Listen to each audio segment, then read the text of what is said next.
ఇక నుంచి జయ జయ హే తెలంగాణ గేయాన్ని ప్రభుత్వం తెలంగాణ రాష్ట్ర గీతంగా ఆమోదించినట్లు రాష్ట్ర ముఖ్యమంత్రి రేవంత్ రెడ్డి ప్రకటించారు. రాష్ట్రం ఆవిర్భవించి ఈ ఏడాది జూన్ 2వ నాటికి 10 ఏళ్లు పూర్తవుతున్న సందర్భంగా దశాబ్ది ముగింపు వేడుకలను ఘనంగా నిర్వహించేందుకు ఏర్పాట్లు చేస్తున్నామన్నారు. అదే వేడుకల సందర్భంగా జయ జయ హే తెలంగాణ గీతాన్ని జాతికి అంకితం చేస్తామని ఆయన చెప్పారు. ఉద్యమ కాలంలో అందరినీ ఉర్రూతలూగించిన తెలంగాణ ఖ్యాతిని చాటిన ఈ గీతాన్ని భవిష్యత్తులో తరతరాలు పాడుకునేలా అందరి ఆమోదంతో రాష్ట్ర గీతంగా ఆమోదించినట్లు ముఖ్యమంత్రి తెలిపారు. తెలంగాణ కవి రచయిత అందశ్రీ 20 ఏళ్ల క్రితం రాసిన ఈ గీతాన్ని యథాతథంగా ఆమోదించినట్లు ఆయన ప్రకటించారు. ఆస్కార్ అవార్డు గ్రహీత కీరవాణి సంగీతంతో పాటు స్వరాలు కూర్చారు.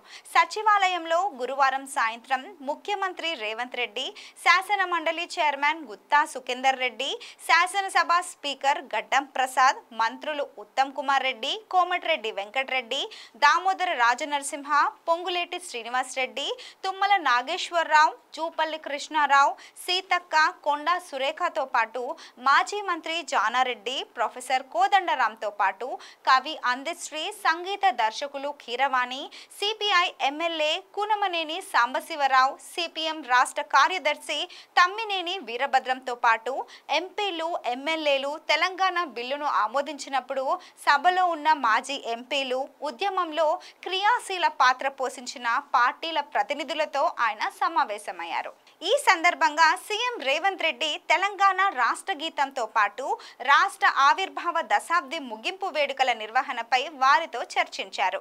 జయ జయ హే తెలంగాణ గీతాన్ని 2 వర్షన్లలో తయారు చేశారు. ప్రభుత్వ కార్యక్రమాల్లో ఆలపించేందుకు వీలుగా పూర్తి గేయంలో ఉన్న 3 చరణాలతో 2.5 నిమిషాల నిడివితో సంక్షిప్త గేయం ఉంటుందని సీఎం పేర్కొన్నారు.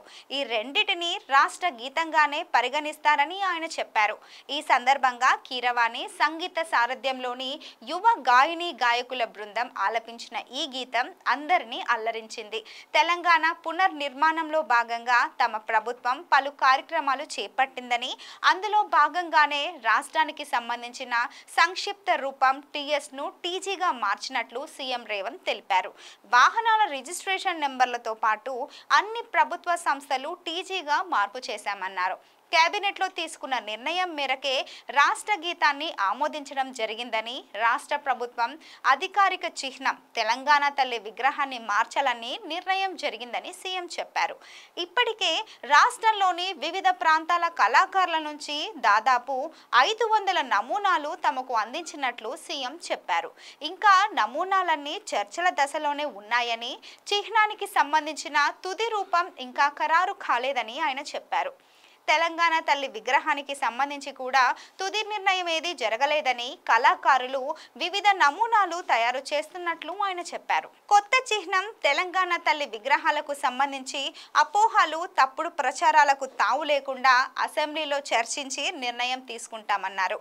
అందరికీ ఆమోదయోగ్యంగా ఉండేలా, తెలంగాణ ప్రతిష్టను ఇనుమడించేలా, భావితరాలకు స్ఫూర్తిదాయకంగా ఉండేలా తమ కార్యాచరణ ఉంటుందని సీఎం రేవంత్ వారితో చెప్పారు. తెలంగాణ అధికారిక కొత్త చిహ్నం ఆవిష్కరణ వాయిదా పడింది. సోషల్ మీడియాలో 2 రోజులుగా కొత్త అధికారిక చిహ్నం ఇవే 3 డిజైన్లు, ఇదే ఫైనల్ లోగో అని ఫోటోలు తెగ వైరల్ అయ్యాయి. అయితే కొత్త అధికారిక చిహ్నం ఖరారు చేయలేదని సీఎం పేర్కొనడంతో పుకార్లకు ఫుల్ స్టాప్ పడింది. తొలుత తెలంగాణ రాష్ట్ర అవతరణ దినోత్సవం జూన్ 2వ తేదీన కొత్త అధికారిక రాజముద్ర లోగోను విడుదల చేయాలని సీఎం రేవంత్ రెడ్డి భావించినా దానిపై అసెంబ్లీలో చర్చించి నిర్ణయం తీసుకోవాలని నిర్ణయించడంతో ఇప్పుడు వాయిదా వేస్తున్నట్లు ప్రకటించారు. కాకతీయ కళాతోరణం, చార్మినార్ తొలగించి వాటి స్థానంలో అమరవీరుల స్తూపం, బతుకమ్మతో కొత్త చిహ్నం ఖరారు చేసే అవకాశం ఉన్నట్లుగా తెలిసింది. తెలంగాణ ఉద్యమ సమయంలో ఉర్రూతలూగించిన అందశ్రీ రచించిన జయ జయ హే తెలంగాణ గీతాన్ని సరికొత్త స్వరంతో రాష్ట్ర ప్రభుత్వం వచ్చే నెల 2వ తేదీన విడుదల చేయబోతుంది. ఈ క్రమంలో రాష్ట్ర ఆవిర్భావానికి ముందు రచించిన ఈ గీతంలోని కొన్ని పదాలను మార్చి స్వరాష్ట్రంగా ఏర్పాటైన తెలంగాణకు అన్వయించుకునేలా కొత్త మార్పులు చేస్తున్నారు.